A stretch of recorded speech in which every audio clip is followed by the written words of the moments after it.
আসসালামু আলাইকুম। আমন্ত্রণ বাংলাদেশের সংবাদে আপনাদের সাথে আছে সঙ্গীতা খান। শারীরিক অবস্থা সংকটাপন্ন হয় ফেনীর মাদ্রাসা ছাত্রী নুসরাতকে এখনই সিঙ্গাপুরে পাঠানো সম্ভব নয়, জানিয়েছেন বার্ন ইউনিটের সমন্বয়ক ডাক্তার সামন্তলাল সেন। তিনি জানান, নুসরাতকে বাঁচানোর জন্য চেষ্টা করা হচ্ছে। মেয়েকে বাঁচানোর জন্য দেশবাসীর কাছে দোয়া চেয়েছেন তার পরিবার।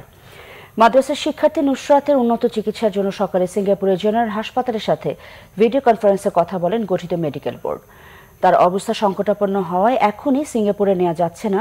বার্ন ইউনিটের সমন্বয়ক সামন্তলাল জানান, অগ্নিদগ্ধ মাদ্রাসা ছাত্রের চিকিৎসা বার্ন ইউনিটই হবে।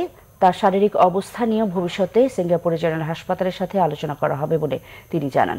সামন্তলাল আরও জানান, শরীরের ৮০% বেশি পুড়ে যাওয়ায় মেয়েটির অবস্থা আশঙ্কাজনক। নাম প্রকাশে অনিচ্ছুক মেয়েটির এক স্বজন জানান, নুসরাতকে পরিকল্পিতভাবে হত্যা চেষ্টা করে ফেনীর সোনাগাজী ফাজিল মাদ্রাসার সহসভাপতি রুহুল আমিন। ঘটনা দায়ের করা মামলায় মূল হোতাদের আসামি করা হয়নি বলে অভিযোগ করেন তিনি। এ ঘটনায় যেই জড়িত থাকুক ব্যবস্থা নেওয়ার দাবি জানিয়েছেন সোনাগাজী উপজেলা নবনির্বাচিত মেয়র। যাদের জমি কম তাদের জমি উন্নয়ন প্রকল্পে অধিগ্রহণ না করতে নির্দেশনা দিয়েছেন প্রধানমন্ত্রী শেখ হাসিনা। তবে বিকল্প ভূমি না থাকলে জমির মালিককে ৩ গুণ দাম পরিশোধের সাথে পুনর্বাসন করার নির্দেশনা দেন সরকার প্রধান। ভারতীয় বিনিয়োগকারীদের জন্য আলাদা করে অর্থনৈতিক অঞ্চলসহ মোট 7টি উন্নয়ন প্রকল্পের অনুমোদন দিয়েছে জাতীয় অর্থনৈতিক পরিষদের নির্বাহী কমিটি একনেক। শেরেবাংলা নগরে এনইসি সম্মেলন কক্ষে প্রধানমন্ত্রী শেখ হাসিনার সভাপতিত্বে চলতি অর্থবছরের 20তম একনেক সভায় এই প্রকল্পগুলোর অনুমোদন দেওয়া হয়। এসব প্রকল্প বাস্তবায়নে মোট 18,191 কোটি টাকা ব্যয় হবে, যার মধ্যে 6,622 কোটি টাকা সরকারি তহবিল থেকে এবং বাকি 11,568 কোটি টাকা প্রকল্প ঋণ থেকে আসবে। প্রকল্পগুলোর মধ্যে রয়েছে আখাউড়া সিলেট সেকশনের মিটার গেজ রেল লাইনের ডুয়েল গেজে রূপান্তর, পার্বত্য চট্টগ্রাম আঞ্চলিক পরিষদ কমপ্লেক্স নির্মাণ, খুলনা বিভাগীয় কমিশনারের নতুন কার্যালয় ভবন ও অডিটোরিয়াম নির্মাণ। সভা শেষে পরিকল্পনামন্ত্রী এম এ মান্নান এসব তথ্য জানান। টিআইএনধারীরা রিটার্ন দাখিল না করলে আসছে অর্থ বছর থেকে জরিমানার বিধান রাখা হবে, জানিয়েছেন জাতীয় রাজস্ব বোর্ডের চেয়ারম্যান মোশাররফ হোসেন ভূঁইয়া। মঙ্গলবার বাংলাদেশ অর্থনীতি সমিতি সিপিডি সহ কয়েকটি সংগঠনের সাথে বৈঠক করেন এনবিআর এর চেয়ারম্যান।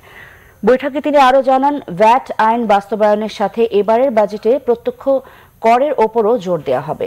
মানি লন্ডারিংয়ে এনবিআর এর কঠোর অবস্থানের কথাও জানান মোশাররফ হোসেন ভূঁইয়া। সভায় অর্থনীতি সমিতির সভাপতি ডক্টর আবুল বারাকাত বলেন, দেশের উন্নয়নের জন্য প্রবৃদ্ধি প্রয়োজন, তবে কোনোভাবেই বৈষম্য যেন না বাড়ে তার খেয়াল রাখতে হবে। আসছে অর্থ বছর থেকে নতুন ভ্যাট আইন বাস্তবায়ন করা হচ্ছে, কিন্তু সেটি এখনো পরিষ্কার নয় বলেন সিপিডির গবেষক তৌফিকুল ইসলাম খান। আন্তর্জাতিক প্রসঙ্গে যাচ্ছি।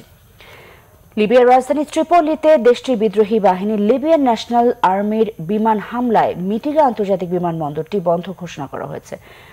এতে তীব্র নিন্দা জানিয়েছে জাতিসংঘ, তবে অভিযোগ নাকচ করেছে এলএনএ।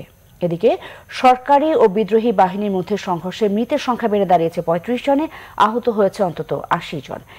বিমান হামলার ফলে সোমবার ত্রিপোলির একমাত্র বিমানবন্দরটি বন্ধ ঘোষণা করে হাজারো যাত্রীদের চলে যেতে বলা হয়েছে। নিউ ইয়র্কে জাতিসংঘের মুখপাত্র স্টিফেন ডুজারিক জানান, সাধারণ জনগণের বিমানবন্দরে হামলা করে মানবাধিকার লঙ্ঘন করেছে জেনারেল খলিফা হাফতার নেতৃত্বাধীন বিদ্রোহী বাহিনীটি। ক্রমে অবস্থা খারাপের দিকে যাচ্ছে বলেও তিনি জানান। তবে বিদ্রোহী বাহিনীর মুখপাত্র দাবি করেন, তারা যুদ্ধ বিমান মিগ-23 লক্ষ্য করেই সেখানে অবস্থান করছে। এরই মধ্যে বিভিন্ন দেশের অন্তত 34টি প্রতিনিধি ও কর্মকর্তা লিবিয়া ছেড়ে গেছেন। এই ছিল এখনকার মতো। পরের সংবাদ বিকেল 5টায় দেখার আমন্ত্রণ রইল। এছাড়া ফেসবুকে বাংলাভিশন সংবাদ সরাসরি দেখতে লগ ইন করতে পারেন facebook.com/বাংলাভিশন। সাথে ছিলেন তাই সবাইকে ধন্যবাদ।